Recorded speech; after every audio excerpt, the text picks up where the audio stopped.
انسان جو ہے انسان ابن آدم، فرمایا اگر اس کی جھولی میں اس کو ایک پوری باتی سونے کی باتی دے دی جائے، انسان کو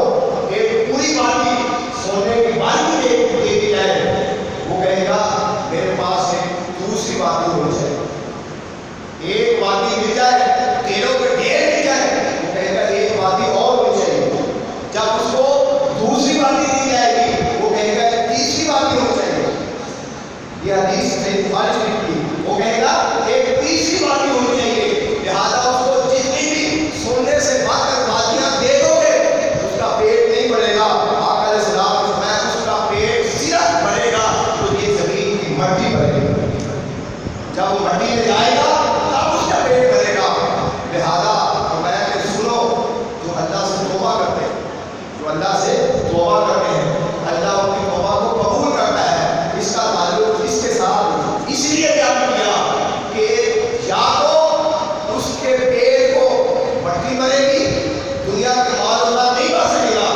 یا تو اللہ کے حضور توبہ کرتا رہے گا تو پھر ان چیزوں کی محبت سے بچ جائے گا، ان سے بچ جائے گا۔ تو لہٰذا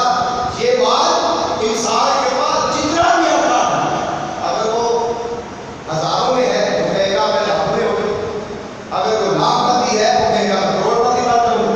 اگر وہ کروڑ پتی کہے ہوگا تو کہے گا میں ارب پتی بات کروں، اور اگر وہ کہے گا میری 20-25 فیکٹریاں پاکستان میں ہے، اب میں لندن انڈیا دنیا کے ہر ملک میں اپنا کاروبار بڑھاؤں، وہ کتنی دوزخ ہے اس کے پیٹ کی نہیں بڑھتی، تاکہ وہ قبر میں چلا جاتا ہے۔ تو حضور نے فرمایا کہ اس کا پیٹ قبر کی مٹی بنی،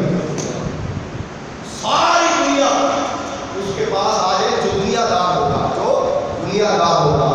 ساری دنیا کی محبت اور ساری دنیا کا مال بھی آ جائے، وہ کہے گا ابھی بھی تھوڑا ہے، وہ کہے گا ابھی بھی تھوڑا ہے، نہیں بڑھے گا اس کا پیٹ یہ مٹی قبر کی مٹی بنے گی۔ اس لیے اس سے بڑا یہ بہت بڑا عذاب